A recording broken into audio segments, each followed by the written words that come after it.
power of forgiveness.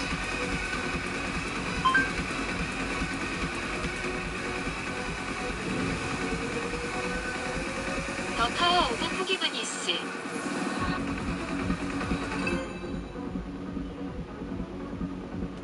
He happens to be my district superintendent here in Louisiana, an outstanding leader. I have just learned so many things from this man, and I love him very dearly. And I've got to warn all of you that if you listen closely to this ministry today, you're going to take a risk.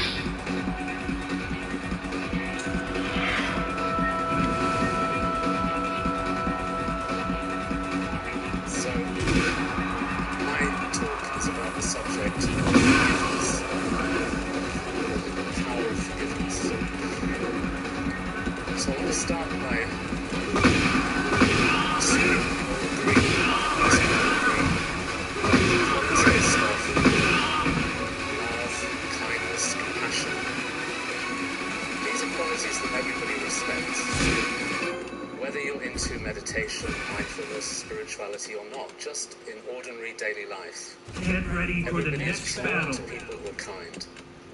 When we talk about people and we say, oh, he's a nice guy or she's a nice girl, we usually mean because they're generous, kind, forgiving, not wrapped up in themselves so much. So these qualities are something everybody respects. Fight. And then, of course, the whole journey of meditation, spirituality, you can say that's the main point.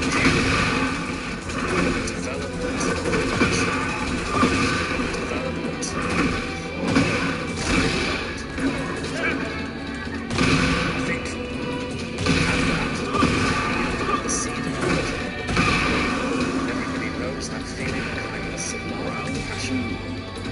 But as a meditator, we want to develop that, to scrutinize those limitations. One of the biggest limitations for all of us is that compassion tends to be sort of conditional. And it always happens that we help somebody, sometimes they do something, or they say something we don't like. And what's the first thing that comes into our head? How do they?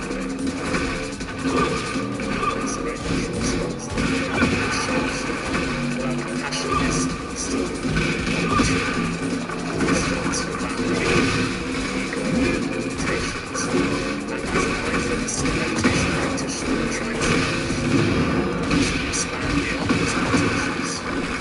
We're trying to develop an additional compassion. So of course, in that comes training. It's the beautiful thing about meditation and mindfulness is that we understand that we can develop qualities. We can develop deeper qualities just through simple training. Whether you're into religion or not, it makes no difference. It's just the meditation is a science. It's the science of the inner mind.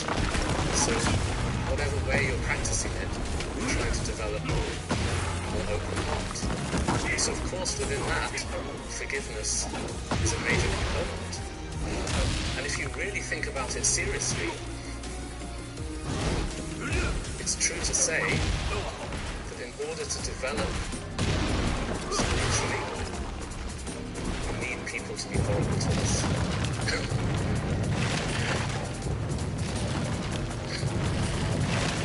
Otherwise, how are we going to develop true compassion? It's easy to be compassionate towards small, filthy animals and children. It's easy, but when those tests come, those obstacles, we feel people pushing our buttons, winding us up, hurting us, harming us, whatever, then that's you could say that's where we meet our edge, and that's where the forgiveness training comes in. So in that sense, there could be a kind of gratitude. Oh, this person is giving me a chance to develop forgiveness. This person is the is my meditation aid. This person is helping my meditation. So if we can develop more of that attitude, then life becomes very different, doesn't it? Because we want to develop compassion, we want to develop kindness, partly because it helps others, but partly because it helps us. The more we explore our mind, the more we explore mindfulness, meditation, the more we discover that our selfishness is the very thing that makes us suffer. Because with our selfishness, when we are selfish, we know how it feels. When we're selfish, we get very wrapped up in our own problems. We get very absorbed in everything. It's almost as if our problems become bigger than they really are because we sort of put them under a microscope and we obsess about them. And on the other side of when we become more open, generous, compassionate, then our problems are sort of in perspective.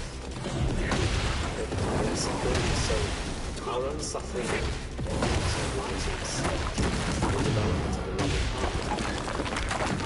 And of course, within that forgiveness is the key. So how are we training for this?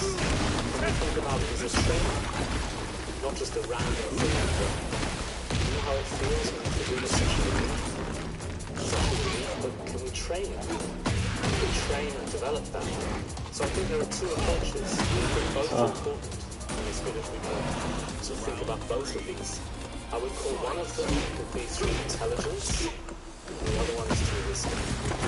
When we're talking about intelligence, we're talking about using our thoughts in a productive way, thinking about situations in a way that's helpful. And when I'm talking about wisdom, I'm talking about something more direct, or about working with the mind, working with awareness, looking at the mind. So with both these approaches. So the intelligence approach is to look at the situations we find ourselves in, situations of conflict or situations where our forgiveness is being tested, and actually think about them more deeply. First of all, to think about the whole notion of gratitude. Gratitude that this person or this situation is giving me an opportunity. I want to meditate, I want to develop compassion, I want to develop love. This person is giving me a tool through which I can develop deeper forgiveness. In a way, just through thinking in that way about the person, you've already forgiven them. It's like you've forgiven before you've forgiven, just by seeing it as an opportunity or a teaching. Everything in life can be seen as a teaching or something that helps us grow. So that's one thing. Another thing, I think, is to think about the situation and think about how, I think this was mentioned earlier in one of the presentations, when somebody else is doing something we don't like, we don't really look at it from their point of view, do we? We look at it from our point of view. Get ready for the next But battle. compassion is all about connecting with the suffering of others, connecting with what's underneath. So when somebody is behaving towards me in a way I don't like, what is it that stops me from giving? It's usually a feeling that deliberately they're meant to hurt me. It's deliberate. We have this whole thing about deliberate and accidental, don't we? You know, if somebody steps on our foot accidentally, it's alright. But if they deliberately step on our foot, it's very different. So we make this differentiation. And yet, so what I'm saying is that when somebody is doing or saying something or has in the past done or said something, a major part of our resentment is built on the feeling that they meant it was deliberate, they planned it. And I think when you're a practitioner of mindfulness and meditation, you become more honest about your own weakness, because you see the instability of your own mind. The most interesting thing is when you sit down in mindfulness practice and you're told to be in the present moment. Maybe you're told to observe your breathing or whatever technique. And then we find the mind just goes here and goes there. It's very difficult. So we see the instability of our mind. And we see how reactivity is so out of control, it just comes up. We don't ask for it. When we get stressed, when we get upset, when we get anxious, we don't sit around thinking, shall I get anxious now? Shall I be stressed? I'll try a bit of depression. We don't think like that. It just comes. And how often do we find ourselves in a situation where we do something or say something, and then afterwards we think, why did I say that? Why did I do that? Doesn't that show that that's not the talk of somebody who's Trigger. absolutely control of it? It shows that we have this deep level of reactivity. It's very wild. And when our emotional pain takes over, we just react to it. It's a bit like vomiting. You can't stop yourself vomiting once it's happening. We do and say things just because our emotion takes over. So, as a mindfulness and meditation practitioner, we start to see that about ourselves. And this helps us to then understand that others are also coming from that place. So this takes away the whole idea of being mentored. He deliberately said, he deliberately did this. She was out to get me. Always the people are out to get us. They're out to get me.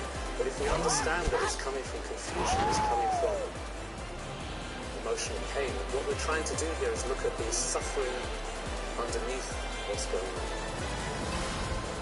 This helps us to soften that hard edge of resentment that really cuts into our heart and how it feels like. It sharpens, it softens when you think, oh, really they couldn't help themselves. They didn't really need it. Maybe it's quite a radical thing to say, but nobody really needs it. Even the person who does things and seems so calculating about it, really planning it and sort of, cold and calculating, still they are acting in a place of confusion. And we know this because we know we do it too. So I think that the starting point for forgiveness is to look at how we also make mistakes. We also lose control. We understand that that's how the others are as well. And this kind of softens up the situation. So we're talking about the intelligence approach, which means thinking differently about the situation, thinking grateful, there's a chance, there's an opportunity here, this is, I always think that meditation is like, it's exercise for the mind, isn't it? So you know how when you go to the gym, you lift weights, you put more weights on your weightlifting machine to get a bigger stretch. So in the same way with meditation, the obstacles and difficulties of life are like loading more weights onto the machine, so you get more mindfulness, a deeper mindfulness, the deeper the problem. And this is something that everybody involved in meditation, mindfulness, religion, non-religion, whatever, everybody, we have to be careful that we don't fall into a trap of just looking for a good time. We're thinking that I'm doing my practice so that I can just feel great and trying to feel a kind of a disconnected bliss. If we're looking for that, then of course life's problems become a real intrusion into that, and the mindfulness practitioner becomes actually quite scared of life. But if you are practicing mindfulness and meditation with a feeling that you want the obstacles of life, the difficulties of life, are a bit like compost. What's compost made from? It's made from all the really disgusting stuff that we normally throw away. But if you put it on your field, it helps the field to grow. So the difficulties of life are like compost in the field of awakening. So that brings a feeling of gratitude. That could bring a feeling of being grateful for everything, being grateful to everybody.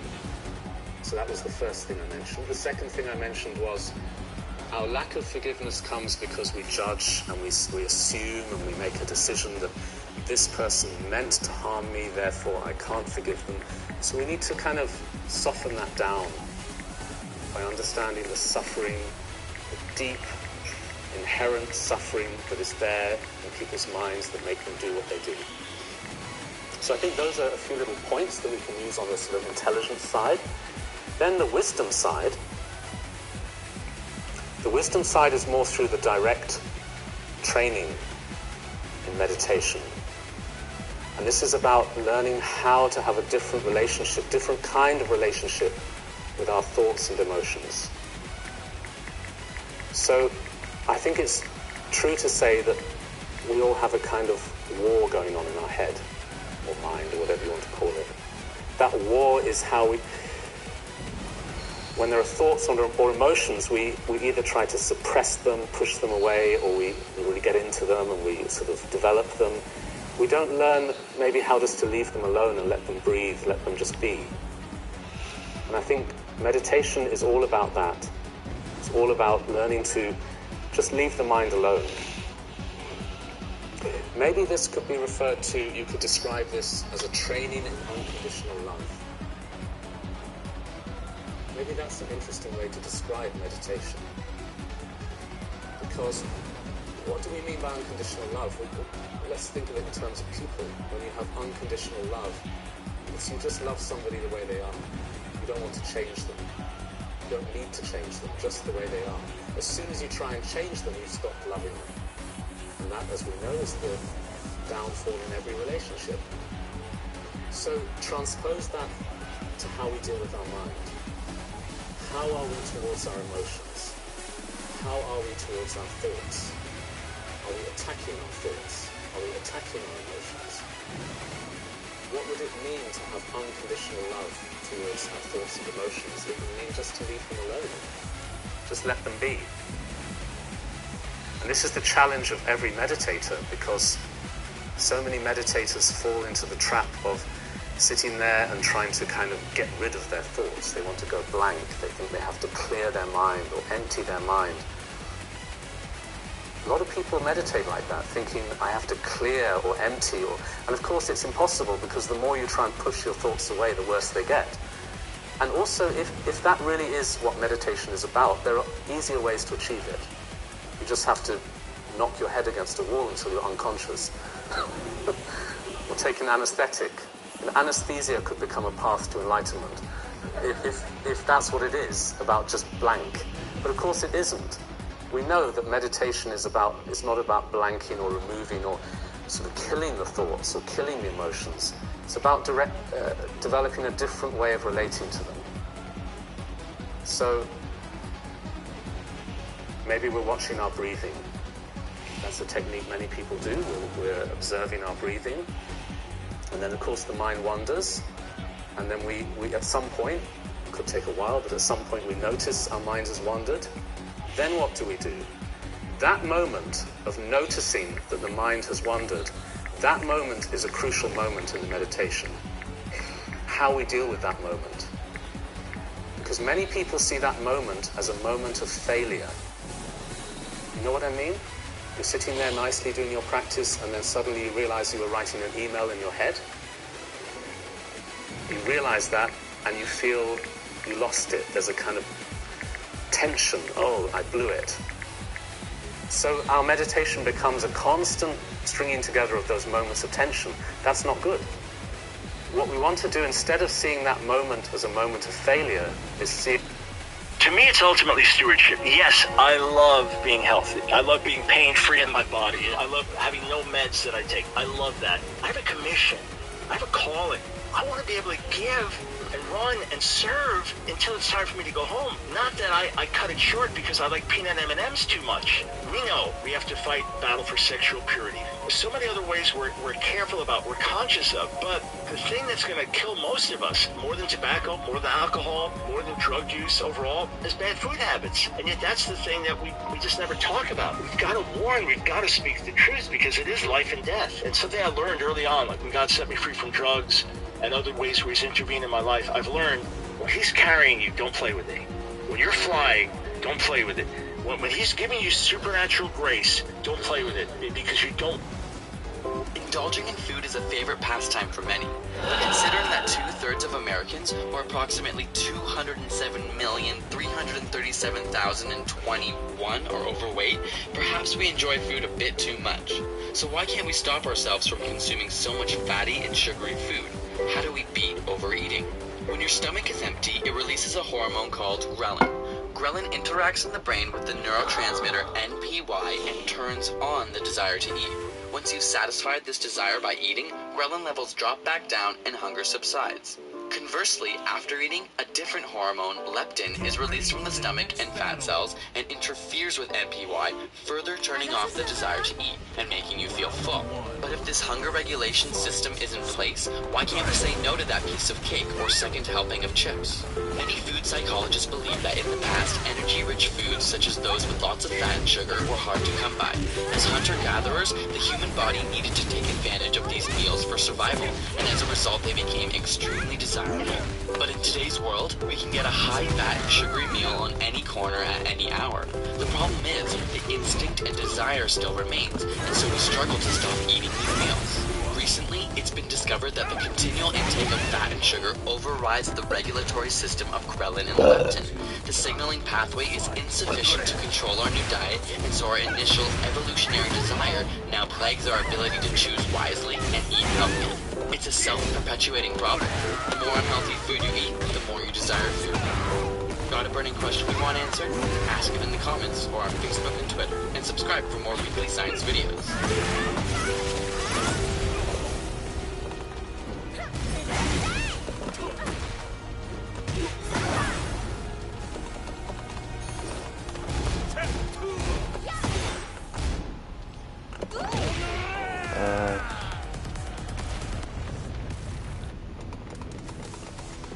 Round 3. Fight.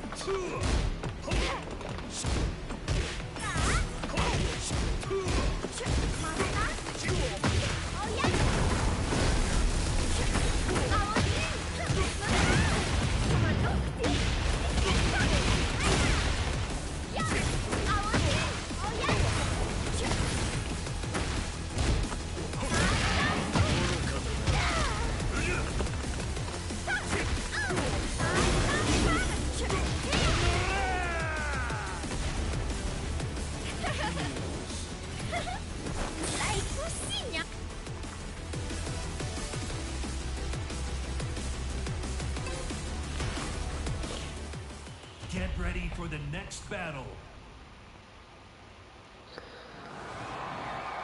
2 top tips to stop overeating. 1. It takes 20 minutes for your stomach to tell your brain that you're full, so eat slowly. 2. When eating, avoid these distractions so your brain can process chemicals like leptin and CCK. These are chemicals that tell your brain that you're full. 2 top tips to stop overeating.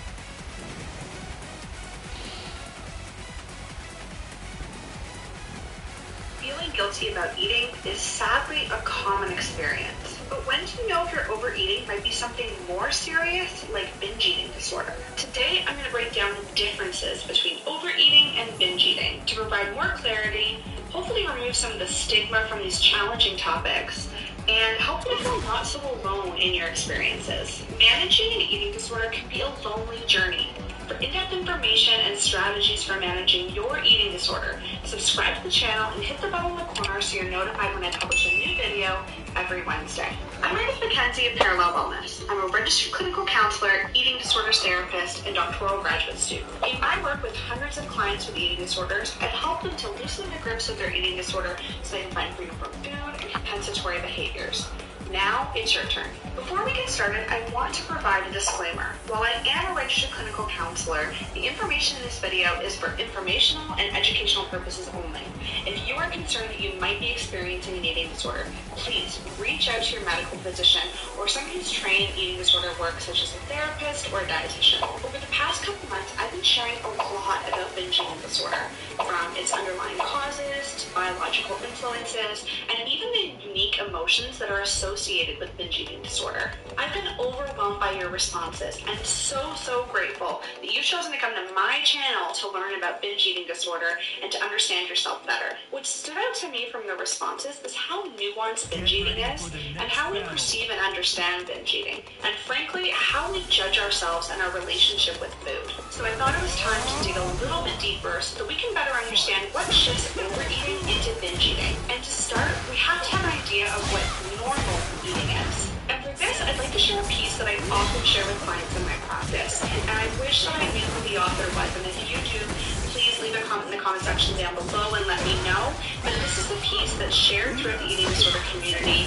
I've gotten it from somebody else, and it's something that I find very helpful, and I think my clients also find it helpful. So I'm going to read it for you now. Normal eating is going to the table hungry and eating until you're satisfied. It's being able to choose food you like and eat it and truly get enough of it. Not just stopping because you think you should. Normal eating is being able to give some thought to your food selection so you get nutritious food, but not being so wary and restrictive that you miss out on enjoyable food. Normal eating is giving yourself permission to eat sometimes because you're happy, sad, or bored, or just because it feels good. Normal eating is mostly eating 3 meals a day, or 4, or 5, or it could be choosing to munch along the way. It's leaving some cookies on the plate because you know that you can have some again tomorrow. Or it's eating more now because they taste so wonderful. Normal eating is overeating at times, feeling stuffed and uncomfortable. And it can be undereating at times and wishing you had more. Normal eating takes up some of your time and attention, but keeps its place as only one important area of your life. In short, normal eating is flexible. It varies in response to your hunger, your schedule, your proximity to food, and your feelings. Now take a moment and consider for yourself, does that sound like you and how you eat? To understand disordered eating and eating disorders, I think about emotions, thoughts, and behaviors along a continuum. And I've talked about this in depth on my video on the differences between disordered eating versus eating disorders. Overeating and binge eating are similar in a number of ways, but they're also different. So first, let's talk about what makes them similar. First, overeating and binge eating involve eating a larger portion of food than you typically would eat, and it can go beyond the feeling of satiation. Second, when we overeat or binge eat, it tends to be on food that we either psychologically or physically restrict. So this might mean that we are absolutely telling ourselves we are not allowed to eat specific foods, and we've cut those foods or food groups from our diet. Or it might be on a more psychological level when we feel that judgment of the diet mentality saying, you shouldn't be eating this, I feel uncomfortable, I feel guilty when I eat it, so when I overeat or if I binge eat, I tend to choose those foods. When you overeat or binge eat, you can sometimes feel physically uncomfortable. Your stomach is stretching to accommodate for more food than it's typically used to. And unfortunately, with both overeating and binge eating, people often experience a feeling of guilt. And this is where I believe a lot of people confuse overeating with binge eating. We unfortunately live in a society that tells us that we should only be eating a certain portion of food, or that we should actively be avoiding treats or fun foods. So even if you don't suffer from a clinical eating disorder, it's not uncommon that if you overeat, you might feel guilty afterwards.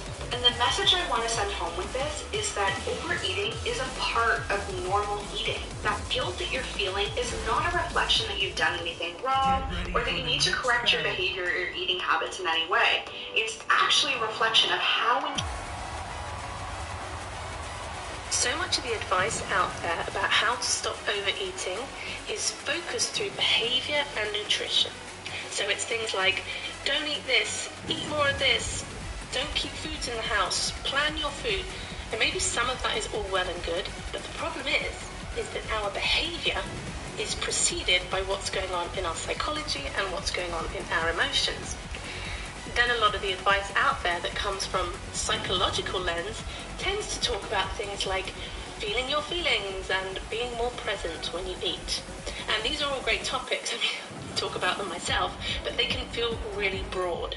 So I wanted to make this video to be really specific about some of the things that you could do, things that you could do immediately that could make a difference. These things I'm going to share with you today are all about how to harness some of our psychological processes so that they can start working for us and not against us. So the first stage of getting our psychology to work for us is we need to be able to calm down our lower brain. Now, our lower brain is where we have our emotions, we have our primal drives, including our appetites, and in our higher brain, we have our executive functioning and decision making. We often make the mistake of thinking our higher brain is more us because we become very identified with how we think. The problem is, if the lower brain isn't calm, it's a very powerful system. And because it doesn't have language in the same way, it can influence your behavior in ways that you don't understand, and then you'll call it self-sabotage. So in the realm of overeating, there's two things we need to do to calm down our lower brain. One is to eat enough. This video is not about that, but I bang on about that in every one of my videos, because if you are trying to restrict, you will continue to trigger off desires to overeat. That's what's supposed to happen. But the second piece is the capacity to process your emotions. Now, I know that sounds like a broad topic, but I'm going to share with you something very simple and specific that you can do about this to help your brain get better at processing your emotions. When you are asleep and you are in deep sleep, call it REM sleep, stands for rapid eye movement, because when someone is in that sleep, if you look at them, their eyes are moving back and forth under their eyelids. We now know that when our eyes are doing that, we're in that kind of sleep, that is when our brain is processing. And when we are asleep, our brains will prioritize processing emotions over laying down memories. It's why if you've gone through a stressful period in your life, you can look back and your memories of it can be really vague. That's because the processing your brain was doing at night was emotional. Now, the way the brain does this and why the eyes move back and forth is because there's something going on in the brain that we call bilateral stimulation. Bi meaning two, lateral meaning across, and stimulation. So what's happening is the left and right hemispheres of the brain are communicating with one another. They're in synchronicity with one another. Now, your right hemisphere tends to be a bit more emotional, a bit more creative, and our left hemisphere tends to be a bit more logical and rational. We also know that the right side of the brain controls the left side of the body, and the left side of the brain controls the right side of the body. So this bilateral stimulation that happens naturally in sleep, we can do it while we're awake, and it can still be very effective. The most common form of bilateral stimulation that most of us do at some point throughout our day is walking. We talk about walking as going out to clear our heads, and it really does work for that reason. Now, before you think I'm about to say to you, just go out for a walk, I'm not. I appreciate that it's not practicable every time you want to process some emotions to just go off for a walk. There is a lovely technique that has been well researched as a form of bilateral stimulation that works very well. You can do it anywhere, and it's called the butterfly hug. So in order to do the butterfly hug, all you do is hook your thumbs together like this, so it looks like, a butterfly. You place it on your chest, and you just start to tap. It's as simple as that. And this is bilaterally stimulating my brain. My brain's going left, right, left, right. And what's happening is those two parts of the brain can communicate with each other. Doing it like this is very soothing for the nervous system as well. This is a somatic exercise that can help calm us down so that we can process.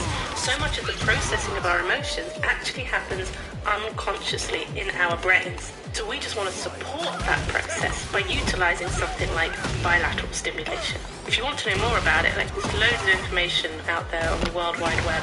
There's a great website called Google. I think it's going to catch on. I've been using it for a long time, and it's really good finding out information. Now, the second stop on our psychological tour is that we need to shift the psychology of scarcity. So you may well be eating enough, but if your lower brain keeps freaking out because it keeps worrying that there isn't going to be enough food to eat, that is something that could drive you to eat even more. So this is a very simple technique that I came up with. I started doing it for myself in my own journey, and I've used it with clients as well who have also found it helpful. And it's simply this, it's part of the decision-making process. So usually when you are trying to decide whether to eat something or not, you're treating it as a yes or no decision. So yes, I can have it, or no, I can't. Some brains get very threatened by the no, I can't have it. It makes you want it even more, right? So what I'm offering for you to try is in that moment to consciously be saying to yourself, this is not a yes or no decision. This is a now or not now decision. It's like our brains need constant reminding that the food is available.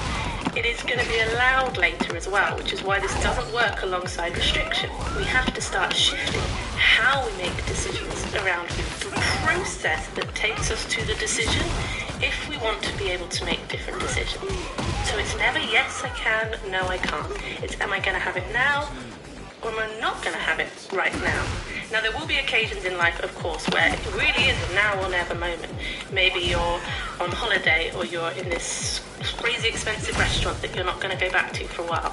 In that case, I say just enjoy the food. We're looking at trying to shift habits here and things that are working against you, not taking away your freedom and your permission to enjoy a variety of foods.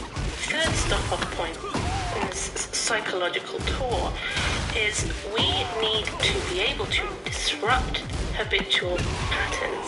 When we're doing something repeatedly, so we're stuck in a cycle of something, that neural network that corresponds to this cycle gets stronger and stronger. So what it can feel like is the minute your brain starts off down this path, there's only one way it's going to end. If you've ever had that, you haven't overeaten yet, but you have that feeling of inevitability that it's coming, and you feel powerless. Before it's even happened, you feel powerless to stop yourself. This is what's happening in the brain. You're stuck on this track, and it's like you can't get off it. If you try to resist it by fighting with yourself, unfortunately, that is part of the same network, because that's been such a repeated pattern in the past as well. So what we're trying to do is jump off the track and direct our attention somewhere else. Now, some people might use distractions for this, and that can work sometimes. You might want to try that, but it doesn't always work, or it's not always available to distract yourself. So ideally, we want to be able to teach our brains to be able to psychologically jump off that track onto something else. And we do that by asking a question. Because when we ask our brains a question, we are telling our brains, you need to go and find the answer. You need to go and look for the answer. And this is the question that I use. What happens if I don't eat this food right now? What happens? Because the thing is, when you're on the track, your brain can only see one possible outcome. Nothing else feels possible in that moment. But when you ask the question, you're just asking it to imagine. And this is why you don't want to be getting in a fight with yourself. You just want to be inviting your brain to go and have a look, because it needs to have an image or a picture of an idea of what that would look like and feel like not to have the food right now. Now, occasionally when I did this, my brain would go, I don't care. Like, it wouldn't even want to answer the question. It would just go, I don't care. And that's normally because my lower brain needed to be calmed down. And that's either by making sure I'm eating enough or processing my emotions. This is why I've presented them in this order. So if you find that's happening, go back to calming down your lower brain first. Because these later things need your executive function to be online. Otherwise, they won't work. So asking, what happens when I don't? Your brain has to access another part of the brain to imagine a world where you didn't always say, I'll have it now. And the last place we're going to go to in this world of psychology is reverse psychology. Now, me saying that might conjure up an idea of like a teenager who wants to rebel, and then when they have permission to do the thing, suddenly they're less interested. Quite often with overeating or compulsive eating, many of us feel like it's quite a rebellious part of us that wants to eat. And the reasons rebels rebel is because they feel like they are being controlled. And when your rebel isn't cooperating, when you can't control your overeating, it's like you double down. You double down on trying to force the rebel into submission, and they just fight back. This is how we end up in a battle with ourselves. So there's two ways you can implement reverse psychology. One is to plan to eat more. If you're anything like me, when I was trying to get a handle on my eating, I was always planning to eat less. And so then I always ended up eating more. When that switched, and I actually started planning to eat more, what I noticed, the paradox was that I ate less. This is the law of reversed effort. It's this idea that when we want something so badly, we cling on to it so tightly that we keep breaking it. It's like if you're someone who struggles with sleep, the more you try really, really hard to fall asleep, the more elusive it will become. If you're someone for whom your recovery from your eating issues has become your whole world, it is your purpose in life to fix yourself with this food thing, what would it be like to just go, maybe I give myself a few weeks where I don't think about this? Or I go and live my life. I focus on all the things I imagine I would be focusing on once I had fixed my problem. This was another thing that happened for me, and that it wasn't particularly intentional. I had never thought about it in terms of the law of reverse effort. But I got to a point where I was like, geez, maybe I'm just going to struggle with this forever. Like, what if that is true? Maybe it's not possible for me to feel balanced and calm around food and feel like I'm free to make my choices. And so it wasn't like I accepted it and I was like, okay, that's fine. But there was part of me that was going, I need to still live my life. I can't keep putting my life on hold. And so when I did start carving out a life and doing things and learning, I started training to be a therapist at this time. Actually having those other things to put my energy into, ironically or paradoxically, actually meant that I was able to recover. The law of reversed effort. You can also find that on that website I told you about earlier, Google. My frustration out there is so many of the people who are trying to help people with this problem of overeating. They're either looking at it from how do you say yes to food more often? Like those are the people in the anti-diet world, like say yes, say yes, say yes. And then you've got people over here on the other side going, no, this is how you say no to food. This is how you say no, no, no. And I'm trying to find this middle ground where it's like we need to learn how to say yes and no, and to practice doing both of those in an emotionally, psychologically, and physically healthy way. If you want to know more about me, my events, communities, yada, yada, yada, all that stuff's below. See you later.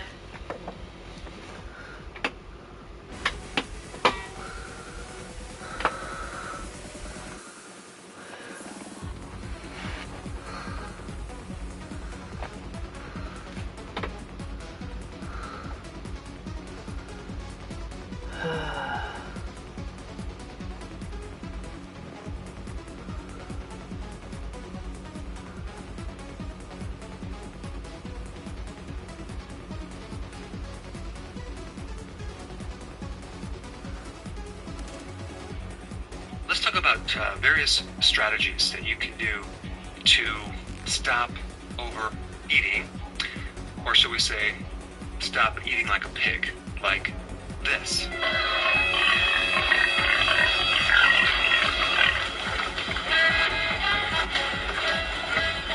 So there's just a few problems with overeating. Of course, you have overeating of the wrong foods and overeating of just healthy foods, right? Which then can create a big strain on your digestive system. Being satisfied is a very subjective thing, and it's difficult because sometimes the food that they're eating is not satisfying them for certain reasons, and we're going to talk about that. So what is the right amount to eat so you don't overdo it? That's the big question. Now in Okinawa, they have a very good principle that they follow. Of course, we're talking about the traditional people, probably not the current people that are kind of more modern. But traditionally, they eat until they're about 80% full. I think that gives some nice leeway there, and I like that principle if you can do it. So ultimately, the best thing you can do for this problem is to not have an appetite and not have any cravings, right? If you can do that, then everything's going to be easier. And of course, the way to do that is to get out. So we're trying to put the armor and give them the best protection and the best way to fight this life, and which can also hinder them. Yes, it can. So it depends. If a parent does it to spite you because they don't want you to do something that they like. They don't want you to do it. They don't want you to be successful. They want to hold you back. There are parents that don't want their kids to succeed more than them. There are parents that are horrible. That's horrible. Yeah. But if they're doing it out of love because I'm really worried about you, and then you make it and you prove them wrong, maybe some of that is the parent, the idea that the parent, that you give the kid motivation by, okay, prove me wrong. I said to my son when he wanted to be a barber, and I wanted him to go to school because I wanted him to go to school. And I wanted him to at least, I go, just go 1 year, just so that you know. And he goes, I don't want to go to college. And he said, I want to be a barber. And I go, okay, I'm not going to fight you. I go, but prove it to me. Prove it to me. Prove me that that's what you need to be doing. And he went out and he got money for it. He got certificate. Went to school. Got all the stuff. He got registered. He did all the shit himself so that he could do it. I go, well, that's the first time in life that I saw him go through the steps to do what was necessary for him to accomplish something. And I was like, apparently that's what you want to do. I mean, he's done other things. I mean, he played guitar. He got very good at playing guitar on his own. But I mean, this is where he had to go, not just because he wanted to play guitar. He had to go through the steps of going to get the paperwork, register, do all the stuff that he had to do, get funding for it, all that he did. So I was like, okay, this is what you're going to do then. Yeah, and he was right. Yeah, I just don't put the fears and the failures of what you went through in life on your kids. And I think there's a fine line between what you just said in terms of if you're doing it out of love to an extent of, listen, I want the best for you. You say you want to be an entertainer, which is incredibly hard to be. and or make it, and go for something more secure. I get that. But at the same time, if you're saying that because, again, of your fears and your failures and your experiences, then you could be hindering who could be the next big whatever. So how do you toe that line? And I think you just said it. Hi guys, Dr. Berg here. I want to give you a couple tips on what to do if you have these dark circles underneath the eyes, okay? Just right here. This is my image right here. It's not really just one thing. It could be coming from multiple things, many different causes. And yes, it can be genetic, okay? But if it's not genetic, if it doesn't run in your family, here's some things that you can look at. Number one, the sinuses. If your sinuses are congested with mucus, you have a lot of lymphatic congestion. And the lymph nodes go all around the eyes, and that can create a puffiness and also a backup of the venous, which is the veins, which is kind of blue, which will look kind of darker underneath the eyes because you're seeing this congested backflow of blood and lymph. So if that's the case, one of the best remedies to clean out the sinuses would be some of the nasal rinses that I'm going to put down below. But there's a really good remedy called colostrum, which actually corrects the immune system to improve allergies.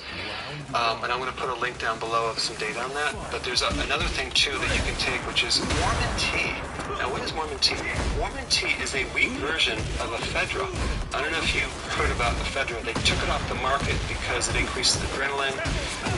But honestly, the risk of that is so small compared to even aspirin out there.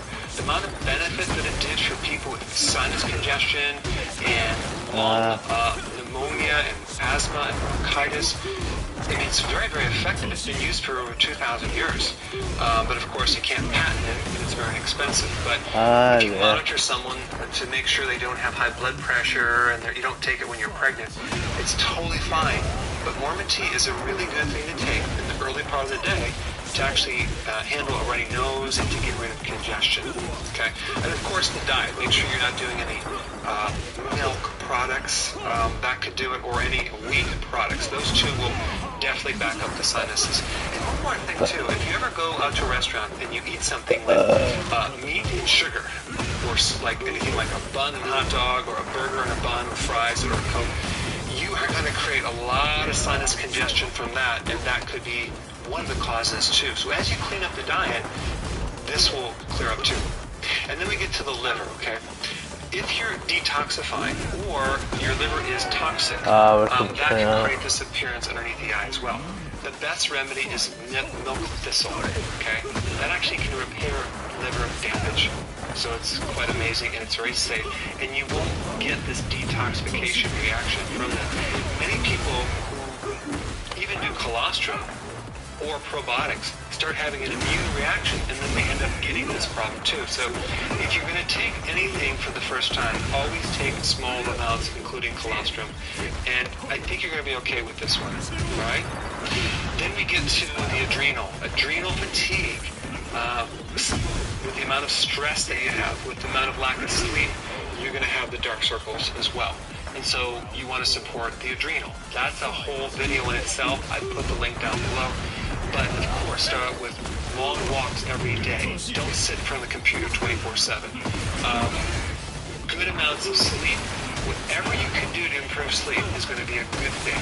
In fact, that brings us to the next thing, which is sleep, which is probably the number one thing. If you were to improve, it would fix this dark circle underneath the eyes. So that's really important. And then vitamin D not only helps the adrenal, but it helps sleep as well. So sun every day if you can get it. And then we have, we talked about walking, decrease the stress, and lots of potassium foods. Potassium is a physiological tranquilizer.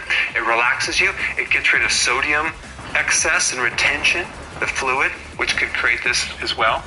But mainly the sodium-potassium ratio issue, if that's a problem, will create bags into the eyes, not necessarily discoloration. But we want to get you to sleep, okay? So I'll put some links down below.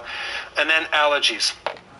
If you are allergic, which kind of puts us in this category as well, high levels of vitamin C would be very beneficial for allergies. And also colostrum is another thing that actually corrects allergies as well. And there's other things too. I'll put some other links down below. But what you want to do is you want to just see if there's anything that kind of pop out for. All right, so I want to talk about what happens when you overeat. Now, this probably has never happened to you, but you may know people who do overeat occasionally. Now, there's two situations. You have people that are doing intermittent fasting and keto, and they're overeating because they're basically not going to eat for 18 hours, and they're like freaking out like, oh my gosh, I'm going to starve, so I have to eat so much to last that long. If that's your situation, then what you need to do is you need to just keep a log and write down how you feel after you stuff yourself. So the next time that you do this, you'll realize, wow, that was very painful. I better eat a little bit less. And then what happens is you get used to that, so you have the confidence to go longer and longer and longer and fast, and you'll realize that you're not going to starve to death. And then you have people that are not on the keto plan and not doing intermittent fasting, and they're definitely in a trap, because what happens is that they might go to a restaurant, for example, and they bring out the bread. They consume the bread even before you even start eating your main meal. Then you have the hors d'oeuvre, they bring you the alcohol, and then you have the main course, right? Which always comes with the starch and a protein and a side salad. By that time, you're completely stuffed. Your tube, your digestive tract, is completely packed down, but they're not done. They bring you another document. It's called a dessert menu, okay? And then you're going to have a dessert. I mean, it's so normal. Everyone does it. I don't do it, but a lot of people do it. I see people at restaurants. I'm like, I don't know how they fit all that food in their gut. And so they eat the dessert, and then they get home, and they're just completely bloated. What happens is that it interferes with their sleep. The next day they feel grouchy. They have low blood sugars. They crave carbs the next day really bad. And the whole cycle starts over and over and over again. So let's take a look at some of the things that can happen when you overeat. Number one, you're just stressing your digestive system in general. You have all these different processes that are occurring with the stomach, with the gallbladder, with the pancreas, with the small intestine, with the large bowel. A lot of hormone things going on. And a lot of these processes are never completed. It's always incomplete because there's never a time where that pipe is empty. It's always full. There's always food coming in. So you're going to get gas, bloating, constipation, feel nauseous. And you're definitely going to have a spike of insulin, okay? And eventually that's going to lead to insulin resistance, which is prediabetes, because you're overworking the pancreas. Most of the population is right here, but they don't even know it.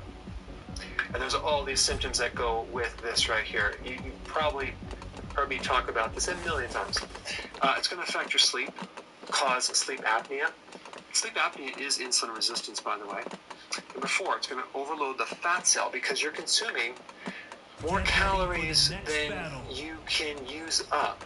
So it has to go into storage. So you're forcing your body to fill up the fat cell as much as it can, and it spills over into the liver and around the organs. It's called visceral fat. Okay, so you eat the meal, you spike the insulin. The high level of insulin pushes the blood sugar down, and you're going to feel, the next day you're going to have moodiness and a lot more cravings, okay? Especially to carbs. So realize your cravings today came from what you ate yesterday, usually. And you start the whole cycle again, you're in this trap, and you just can't get out of it because you're craving so much. You need to satisfy that sweet tooth. Then you can get all sorts of inflammatory conditions, okay? Primarily because of the high levels of insulin. There's a certain enzyme called protein kinase R in your body that is involved in stress signals, and it protects you against viruses. When you overeat, this enzyme is suppressed. Okay, it shuts down. And that starts slowing your metabolism. Alright, so now realize that having insulin resistance, you're going to have a hard time pulling nutrients inside your cell. So you're not going to be satisfied after you eat, which is going to cause the need to continue to eat. There's no shut-off valve. because the cells are resistant to insulin.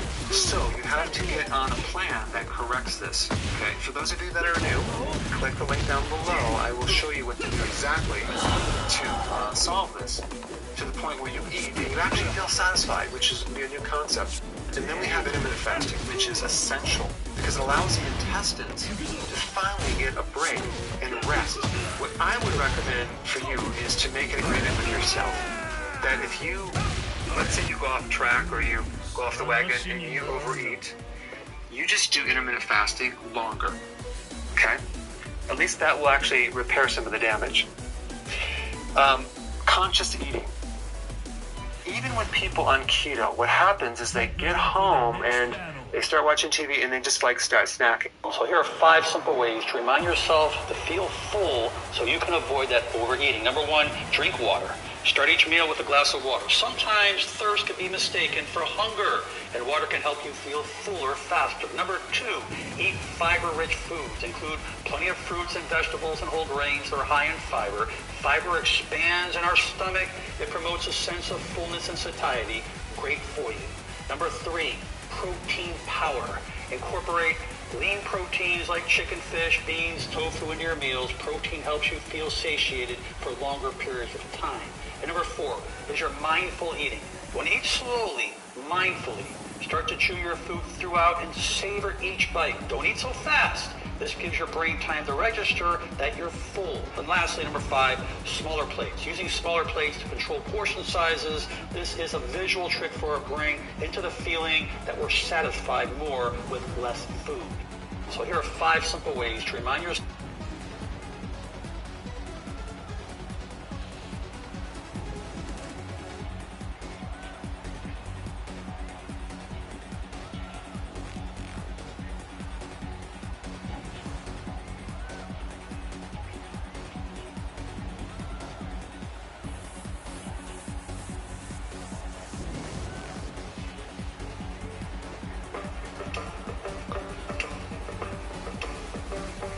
Hello, and welcome to the Health Essentials Podcast.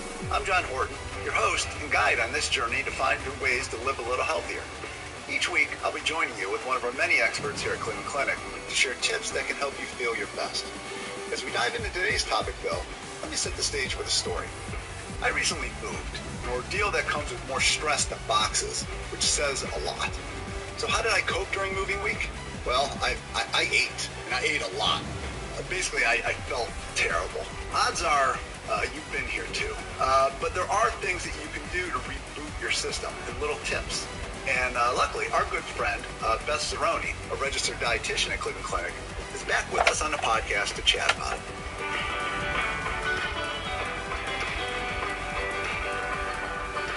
Beth, welcome back. Thanks for joining us again. Yeah, thanks for having me. Today we're talking about kind of if you overdo it when you hit the kitchen. Hey guys, you're probably here because you want to know all about overeating and how you can stop overeating. Well, I'm going to answer that question along with many other questions in this week's Responding to Your Comments, where we look at fun questions, we look at science-based questions, but most importantly, we always look at the evidence. K. Amani 55. My problem is overeating and struggling to stop. Can you please do a video on this? K. Amani, thank you for your comment. This is from the How to Lose Weight video. If any of you guys haven't seen it, I will leave it up here. And of course I can do a video on this topic. I'm going to give you as much information as I possibly can. And I'm also going to make you aware of when you should actually seek medical attention for this. I will also leave a timestamp in the description below. I think it is quite helpful if you're trying to find some sort of specific information, because this is going to be quite a long video. So what we're waiting for, let's dive in. So let's begin with tip number 1. Eat slowly. This is probably one of the most important things that you can do if you're an overeater. Look, it takes a bit of time for your brain to realise that it's starting to get full of food, okay? You've got 2 kind of receptors that are going on. We've got one which is a stretch receptor, so when the stomach starts to stretch, it sends a signal via the vagus nerve to the brain to tell it that you're starting to get food in there. And secondly, you have your blood glucose levels, which slowly start to increase as well, and it gets to the brain via a signal again, which takes about 20 minutes. So if you're someone that's eating super duper fast and you're getting all that food in, then you're going to be overeating, right? But if you're someone that eats slowly, enjoys their food, and takes time chewing their food properly, you're not going to get as much food in there, And by then, your brain's going to understand that you actually got food in there, and it's going to make you feel full sort of sooner before you've had loads of food. Okay, moving on nicely to tip number 2. Avoid distractions so that your brain can process signals from chemicals such as ghrelin, leptin, and CCK. Now, I know what you're thinking. You're probably thinking, Abraham, I don't know what these things are, but I'm going to tell you. Don't worry, I'm going to give you a quick summary. So ghrelin is what makes us hungry, and also it causes the food to be sort of stored for energy in fat cells. Then we have, as we get full basically, we release leptin and also release CCK from your intestines. These kind of tell the brain to stop. Look, we're getting full, you need to stop eating. Okay? So these kind of signals go to the brain. If you're having loads of distractions like your phone or the TV or your laptop out and all this sort of stuff, it's not going to let your brain process all these signals fully. So by really fully appreciating the scenario and situation that you're in, so smelling the food, tasting the food, all these things, it's going to suddenly cause this process of signaling to the brain sooner, so hopefully you will feel full sooner as well. Okay, I hope you're still with me. I think we're making some good progress now. Let's move on to tip number 3. It's all about planning your meals in advance. Look, if you're someone who doesn't plan your meals in advance and you have that ghrelin hunger strike that we've just spoke about, you're going to do what everyone does. You're going to reach for the closest thing that's near to you and you're going to eat it, okay? And this is what's going to cause the overeating as well. So if you have a planned meal in mind, you're going to avoid that ghrelin hunger strike. You've got a planned meal, you know when your next meal is coming, and you're not going to be eating everything that's around you during that ghrelin hunger strike. Now this links nicely to tip number 4. By having something to eat, you're going to remove the stress which is caused by not knowing what you're going to eat. And what happens when you're stressed? When you're stressed, you tend to overeat, and when you eat, you get a dopamine kick. When you get that dopamine kick, it's going to make you feel good. Hence, this cycle, this endless cycle of stress and overeating begins, because your brain then knows that when I'm stressed, I get this food, I get this dopamine kick, and I feel great. So this is something which tip number 3 is going to help with tip number 4. Also with stress, it's important to remember that we also release cortisol. Now cortisol increases our appetite, so we're going to be more hungry, we're going to want to eat more. So please also remember, you need to have some stress relaxation techniques up your sleeve as well, okay? So you need to make sure you practice them and you're good at them to help reduce your stress levels. Now if you don't have these relaxation techniques, okay, I do have a few videos on these, and I will leave a link to it up here and in the description below. Moving on to tip number 5, you need to portion your foods. Look, remember how we said right at the start, how it takes about 20 minutes for that signal to be received with your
Get ready for the next battle. 드라벤.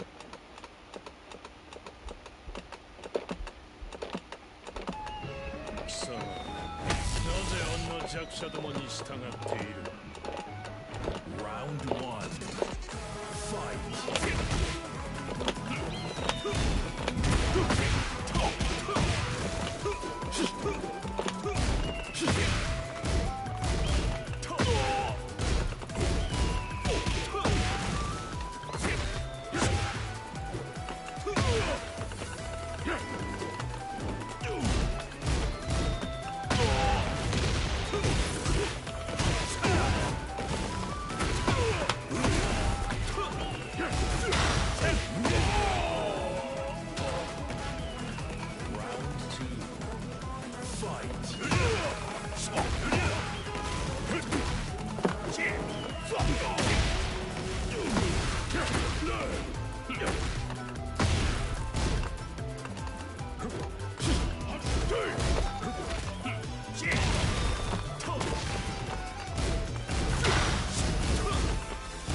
Fight. Boom.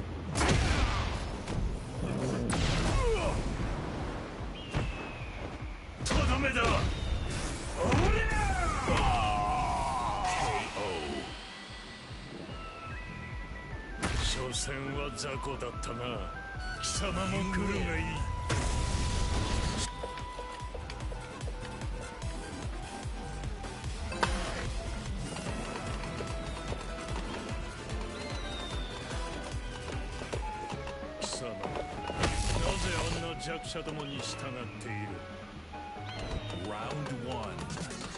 Fight.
아.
아빠 있어?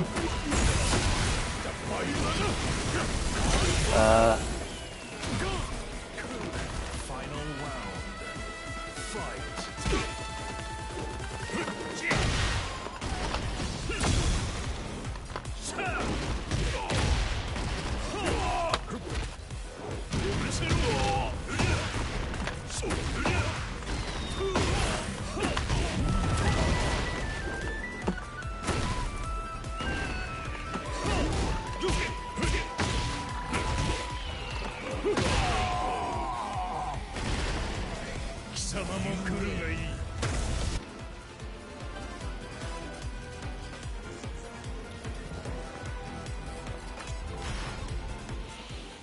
Get ready for the next battle.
Get ready for the next battle.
ready for the next battle.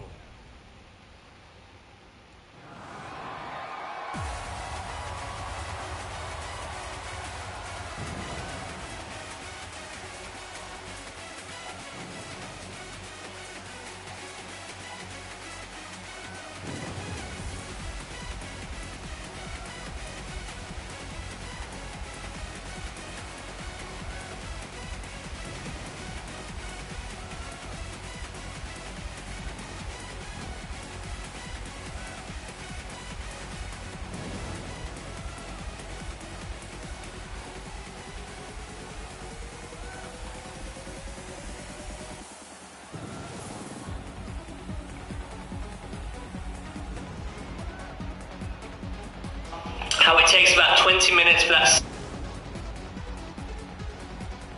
to get as much food in there, and by then your brain's going to understand that you actually got food in there. It's going to make you feel full sort of sooner before you've had loads of food.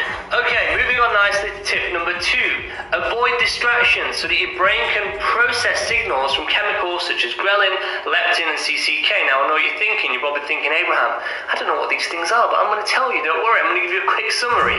So ghrelin is what makes us hungry, and also it causes the food to be sort of stored for energy in fat cells. And then we have, as we get full basically, we release leptin and also release CCK from your intestines. These kind of tell the brain to stop. Look, we're getting full, you need to stop eating. Okay? So these kind of signals go to the brain. If you're having loads of distractions like your phone or the TV or your laptop out and all this sort of stuff, it's not going to let your brain process all these signals fully. So by really fully appreciating the scenario, the situation that you're in, so smelling the food, tasting the food, all these things, it's going to suddenly cause this process of signaling to the brain sooner, so hopefully you will feel full sooner as well. Okay, I hope you're still with me. I think we're making some good progress now. Let's move on to tip number 3. It's all about planning your meals in advance. Look, if you're someone who doesn't plan your meals in advance and you have that ghrelin hunger strike that we just spoke about, you're going to do what everyone does. You're going to reach for the closest thing that's near to you and you're going to eat it, okay? And this is what's going to cause the overeating as well. So if you have a planned meal in mind, you're going to avoid that ghrelin hunger strike. You've got a planned meal, you know when your next meal is coming, and you're not going to be eating everything that's around you during that ghrelin hunger strike. Now this links nicely to tip number 4. By having something to eat, you're going to remove the stress which is caused by not knowing what you're going to eat. And what happens when you're stressed? When you're stressed, you tend to overeat, and when you eat, you get a dopamine kick. When you get that dopamine kick, it's going to make you feel good. Hence, this cycle, this endless cycle of stress and overeating begins, because your brain then knows, when I'm stressed, I get this food, I get this dopamine kick, and I feel great. So this is something which tip number 3 is going to help with tip number 4. Also with stress, it's important to remember that we also release cortisol. Now cortisol increases our appetite, so we're going to be more hungry, we're going to want to eat more. So please also remember, you need to have some stress relaxation techniques up your sleeve as well, okay? So you need to make sure you practice them and you're good at them to help reduce your stress levels. Now if you don't have these relaxation techniques, okay, I do have a few videos on these, and I will leave a link to it up here and in the description below. Moving on to tip number 5. You need to portion your foods. Look, remember how we said right at the start, how it takes about 20 minutes for that signal to be received with your brain, so then you feel full, okay? If you're someone who puts loads of food on their plate, and you're going to quickly eat all of that, then you might not get to that 20-minute stage. So a really good technique to incorporate to reduce overeating is portion size. Or a normal portion size, which isn't too much on your plate, and aim to finish that. If you put loads on, you're probably more likely to eat everything on the plate, which then tends to be overeating. Now this links nicely onto tip number 6, which is all about fibre. You should be incorporating fibre in your diet. The British Heart Foundation recommends that we have 30 grams of fibre a day. That's 10 grams per meal. And fibre is a carbohydrate which takes a long time to digest, so it stays in your gut for a while, and it gives you that sense of fullness for longer, and it also has loads of health benefits. Now if you're wondering where the fibre comes from, what sort of foods to eat with fibre, I will leave more information about it in the description below. Which links us on nicely to tip number 7, proteins. proteins and fiber go really well together, and proteins have actually been shown to help reduce the hunger strike the most. Now, certain foods have both protein and fiber in them. So, for example, beans and lentils, you might have as a snack, you might have them as a meal, but they've got high fiber and protein in them.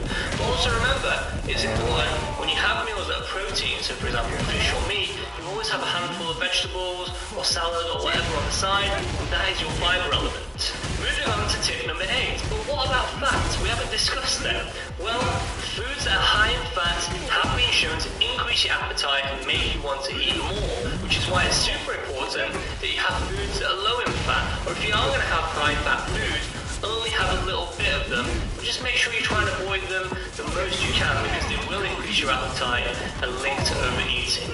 And this is also true for foods that are high in sugars. Look, when you have foods that are high in sugars, for example, sweets, biscuits and stuff like that, you've got loads of sugar but zero fiber. So what happens? Your insulin spikes and then it drops, and then you feel unsatisfied, you feel tired, and you feel hungry again quicker. Unlike fiber and proteins, which last longer, make you feel full for longer, and don't increase your appetite either. So high fat foods and high sugary foods, you really need to avoid these. Tip number 9, you need to avoid snacking in between meals. You can do your meal plan throughout the day however you like it, so either 3 large meals a day or 5 small meals a day, okay? But you need to avoid snacking in between them. If you're going to be snacking, you're just going to be adding to those calories, and you're going to be adding to the fact that you're overeating.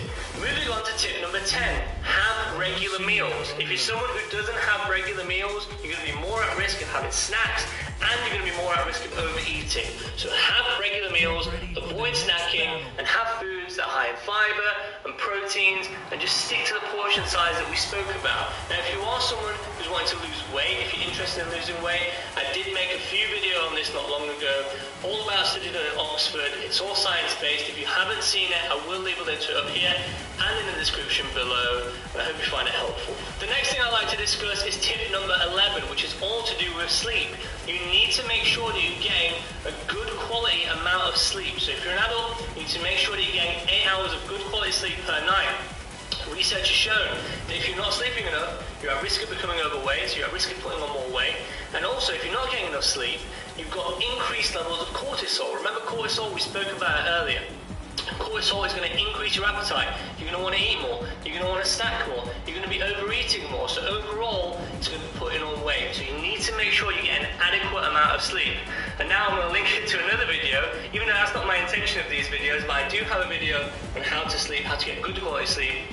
If you haven't seen it, I will leave a link to it up here and in the description below too.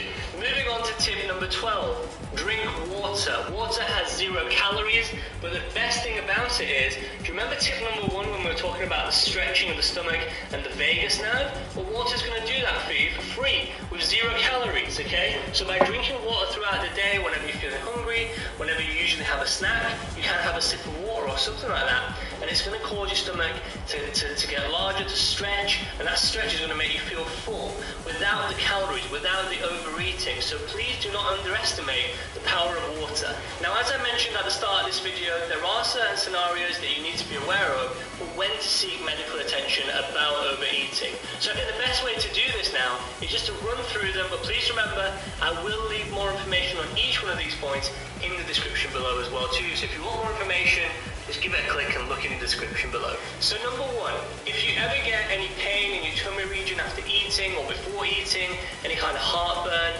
indigestion symptoms, you need to speak to your healthcare professional for more advice. Secondly, if you ever feel like you want to throw up after eating or you are throwing up after eating, this requires medical attention quite urgently, because it puts you at risk of not absorbing the food and the nutrients that are in there, and also it can make you really weak and cause growing problems and various different problems. So this really needs addressing to by speaking to your healthcare professional.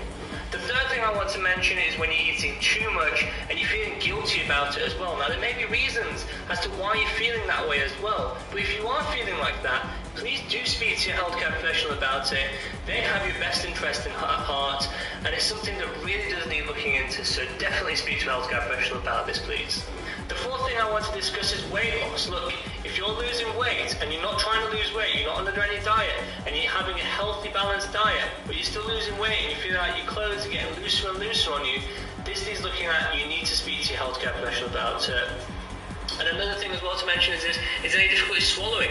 If you're having any difficulty swallowing at all, this again needs speaking to the healthcare professional about. And lastly, weight gain. If you're constantly putting on weight, no matter what you're doing, you're still putting on weight, and you're really struggling to lose. How to deal with brain damage.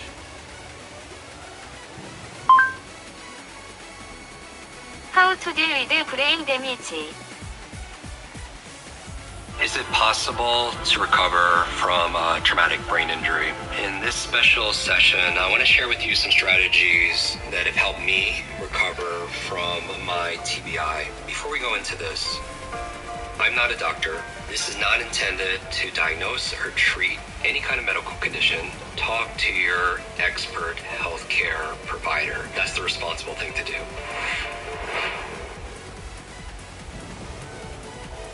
I'm going to share with you some things that have been helpful for me and what I've observed in helping clients and friends of mine also as well, because we get a lot of questions asking about TBIs and what are some things you can do to not only bounce back, but also to be able to bounce forward. Recovering from a traumatic brain injury, a TBI, it requires a science-based approach to supporting your brain's natural healing process. While individual recovery varies based on so many different things, on severity and type of injuries, I'm just going to share a few recommendations, general recommendations. Talk to your doctor. You could go to somebody, an expert like Dr. Daniel Amen, who scanned my brain years ago, and more recently, he helped me navigate through my recovery. So while individual recovery, it varies based on the severity and the type of injury, these recommendations are grounded in neuroscience and aim to optimize your brain health,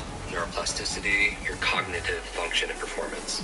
And they're common sense, but they're not always common practice. Sometimes we ignore the fundamentals, but these really are everything. In no specific order, I would say, number one, prioritize your rest and your sleep.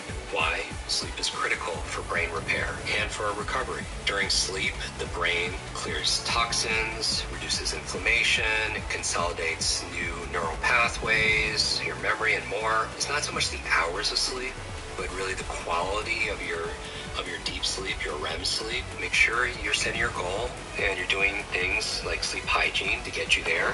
You can create a sleep conducive environment, make it dark, make it quiet, make it cool. A reminder to avoid screens at night, at least an hour before bed to support your melatonin production. You can take a warm bath when you step out. Your core body temperature will drop and you'll produce that melatonin. So many things you could do. We've done multiple episodes on sleep. We talked about sleep in Limitless also.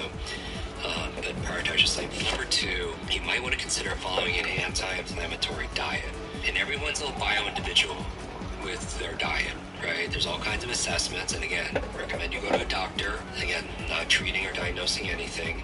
TBIs often leads to brain inflammation. An anti-inflammatory diet could be supportive for your brain health. It can reduce oxidative stress. Omega-3 fatty acids that are found in fatty fish, like salmon, sardines, flax seeds, walnuts. Omega-3 support neuroplasticity, reduce inflammation. Antioxidants, eating colorful fruit and vegetables. I love my blueberries. I love my spinach, my kale. To combat oxidative stress, right? Antioxidants. Get your healthy fats. Included is avocados, olive oil. You might get nuts to nourish your brain cells. Reduce processed foods. Reduce processed sugar. Right? You want to avoid those glucose spikes. We've covered that a lot in the podcast also as well. It can compromise your insulin resistance. The trans fats, which could really exacerbate inflammation. I'll remind everyone also, number three is to stay hydrated. Why? Your brain is mostly water. Dehydration can impair brain function and it can delay recovery. So drink your water. Your brain is mostly water. Just staying hydrated can boost your reaction time, your thinking speed upwards of 30%. For me, I put a little lemon or a little bit of electrolytes in my water. I also limit caffeine and alcohol because they can dehydrate your body. Number four, engage in physical activity. It might have to start out gentle. For me, when I had my brain injury, I had a lot of balance issues. I would have migraines every day. I lost all kinds of coordination. But if you can, engage in gentle physical activity. Movement increases blood flow to the brain, which can support healing, more oxygen to your brain. It can also reduce stress. You create BDNF, brain-derived neurotropic factors, which is like fertilizer for your brain. When you exercise, you create dopamine, serotonin, endorphins, all these neurochemicals that are good for cognitive health. You can start with something light activities if you're able to, like walking or yoga, and gradually you can increase intensity. And you can do this under medical guidance. Avoid high-impact sports or activities that could risk further brain injury. Number 5, there is cognitive rehabilitation. And certain brain exercises, right? Neuroplasticity, your brain's ability to reorganize, to adapt, is really key to your recovery. You can work with a cognitive therapist for targeted exercises to improve memory, attention, problem solving. You could use brain training like we have on our Quick Brain app to learn to read faster, to improve your memory, to improve your focus, to change your negative beliefs you have around your TBI. And so the more active you can be in moderation, it can help stimulate your cognition. You can practice mindfulness or meditation to enhance your focus, but also reduce your stress. Chronic stress will shrink your brain. And so do you have ways of coping with stress? 6 quick tips. You can support your neuroplasticity with what I talked about earlier, which is learning. Learning new skills or hobbies promotes the creation of new neural pathways. How do you do it? You start small. Learn one new word a day, or solve a puzzle. Challenge yourself, practice a new hobby. Maybe you want to take up painting or a musical instrument, or you want to start learning how to cook. And then gradually increase your cognitive challenges as your brain is doing more healing. 7th quick tip, manage your stress effectively. We talked about this. It's like phone focus. Stress impairs your ability to heal and can exacerbate TBI symptoms like fatigue or mood changes. You can practice deep breathing exercises. You can do box breathing. Inhale for 4, hold for 4, exhale for 4, and then hold for another 4. Or 4, 7, 8. You can inhale for 4, hold your breath for 7, exhale for 8. You can engage in mindfulness or meditation to calm your nervous system. Our team enjoys an app called NuCalm, NuCalm.com. You can try their app, or there are many other things. Some people will use EFT or tapping to reduce their nervousness or their stress. You can spend time in nature or with supportive loved ones. Do you want to be able to remember confidently the information that you hear on this podcast? Do you want to improve your memory there's how to unlock your quick recall? Just go to quickbrain.com/recall. Enter podcast 15 for your immediate discount as a thank you for listening to our show. Number 8, consider nutritional supplements. You can talk again to your qualified nutritionist, your functional medicine doctor. Some nutrients have been shown to support brain health and brain function post-injury. And so if you want a list, you can go to brainnutrition.com. We highlight a whole area, a chapter we did in Limitless called Neuronutrition, and everything for your omega-3 fatty acids, which can be fish oil supplements to help reduce inflammation. You can supplement with something called curcumin, which is found in turmeric. It has anti-inflammatory and antioxidant properties. What about your vitamin D? Check your vitamin D levels. It supports overall brain health, your immune function. Magnesium plays a role in reducing neuroinflammation and can improve cognitive function. Your B vitamins, especially B6, B9, B12, which supports energy metabolism, which can help support brain repair. Always consult a health practitioner before starting any kind of regimen. Number 9, you could try neurofeedback. Neurofeedback therapy can help retrain your brain, improving cognitive function, emotional regulation. Work with a licensed neurofeedback therapist. They could be using EEG technology to guide your brainwaves into healthier patterns. 10th suggestion would be to limit your screen time. This is one that I feel like everyone could benefit from. Overexposure to screens can often worsen fatigue, headaches, cognitive overload. You don't have to do this all at once, but what if you took regular breaks? You could use the 20-20 rule. Every 20 minutes, look away for 20 seconds at something 20 feet away. You could use blue light filters. You could use blue light blocking glasses to reduce the eye strain. Number 11, as a reminder, stay socially engaged. Social interaction, it stimulates the brain, it improves emotional well-being, connecting with friends, family, support groups, engage in a group activity, like maybe you want to join our book club or online coaching, something when you're ready. But just being around people that encourage you, that believe in you, that cheerlead for you, helps you to reduce stress. You have to be able to learn and level up together. Number 12, monitor and address your emotional health. TBI often affects mood, mental health. It can lead to anxiety, depression, irritability, and you can seek counseling, you can seek therapy to process these emotions and build coping skills. You can practice gratitude, journaling to focus on positive outcomes during your recovery. Number 13, just try to eliminate or reduce the toxins in your life. The brain is highly sensitive to toxins, which can slow your healing. Avoid smoking, recreational drugs, minimize exposures to environmental toxins, whether they're pesticides, whether they're heavy metals, whether it's mold. Number 14, work with a multidisciplinary team. Recovery is complex, and it sometimes takes a village. It benefits from input from various specialists, right? Seeing things as a whole. So collaborate with those experts. You could seek out a neurologist, a physical therapist, occupational therapist, a dietitian, a nutritionist for a comprehensive recovery plan. It's not always available, but if it is within your means, seek that help. Number 15, probably most important. Have you ever gone through something difficult that you felt like changed you, like it left a mark that just wouldn't go away? That's the reality of trauma. It doesn't just affect your emotions, it actually reshapes your brain. But here's the hopeful part. That reshaping goes both ways. I'm Dr. Tracy Marks, a psychiatrist, and I help you strengthen your mind, fortify your brain, and build resilience. In today's video, we're going to look at what trauma really does to the brain and how healing is not only possible, tool for enhancing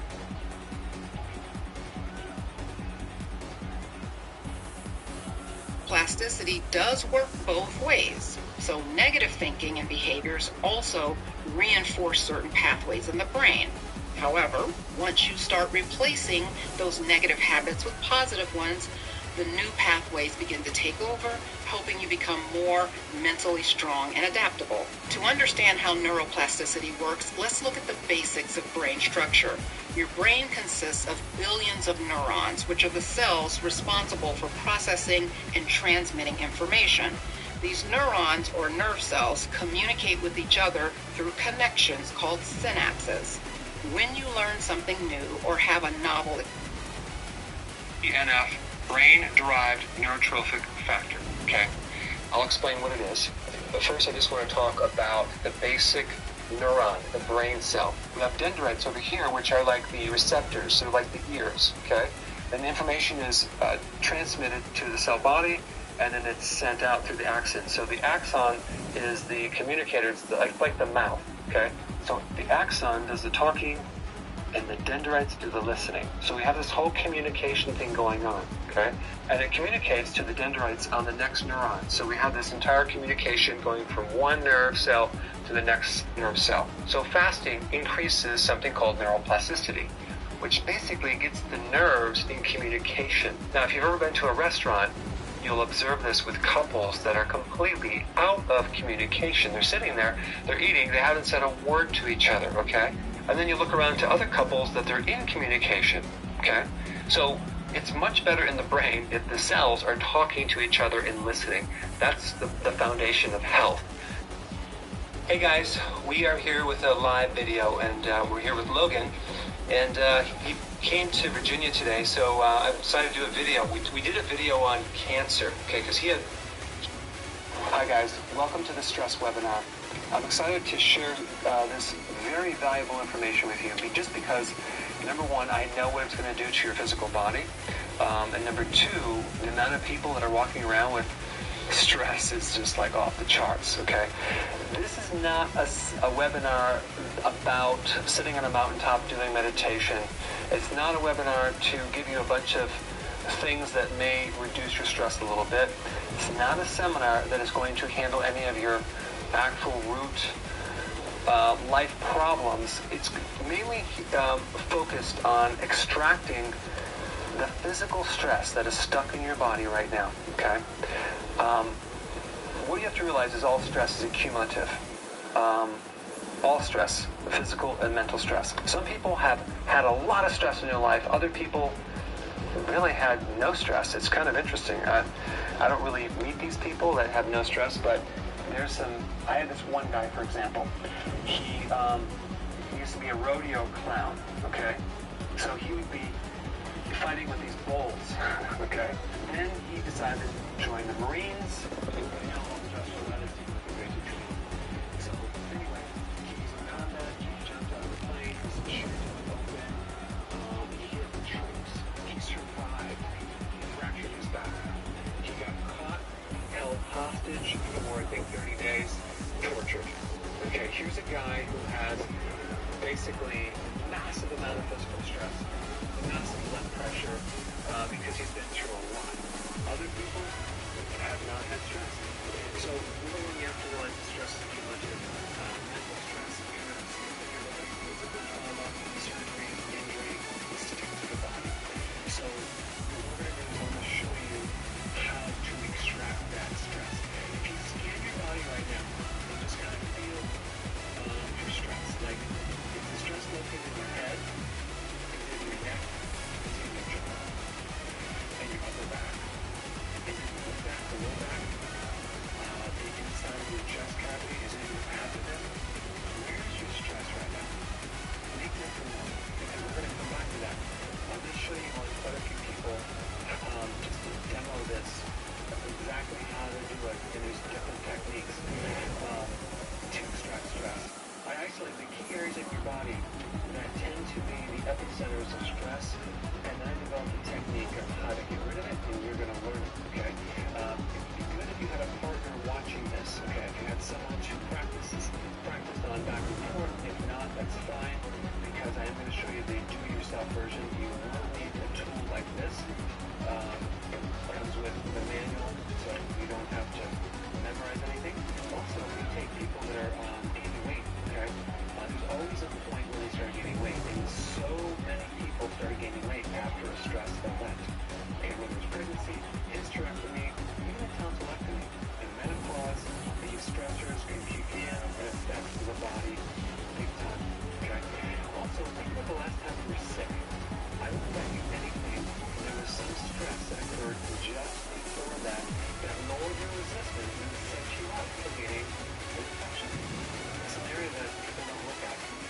What's involved in the adrenal glands? The adrenal glands don't have computer, you have two of them, and they're the glands that react and adapt to stress. Whether it's increasing your pulse rate, turning things on, turning things off, burning adrenaline. So if you are under a lot of stress over many, many years, the adrenal glands can then wear out, and then you have a lot of issues. So the main stress hormone that is created by the adrenal glands is called cortisol. Cortisol, I've done a lot of videos on this. I'm not going to give you a lot of data. All you need to know is that a lot of people have a constant high level of cortisol. They don't know it. And if the cortisol is too high, you have a whole bunch of symptoms. A lot of blood sugar issues too. And if the cortisol is too low, you have a whole set of additional symptoms. So if you want to find out more information about that, you can search my YouTube channel. So when the accumulation of stress starts building more and more and more, what happens, you're going to find that you're going to be very busy in your head, excessively thinking, solving problems 24/7, very busy. You might feel nervous, anxious, worry. You're solving problems. You're fixated on problems. So in a given day, you can have everything go right but one problem, and all your attention is stuck on that one problem. This will eventually cause a lack of focus and attention and concentration. Okay, they call that ADD, where your attention is not on something. You're thinking about it here, and it's hard to focus. But you realize your power, your ability to complete things is your attention. So the more stress you have, the more it can really affect your productivity. Your brain fog, when you need caffeine, you need coffee. So recently I was in a grocery store and I looked across the street at Starbucks.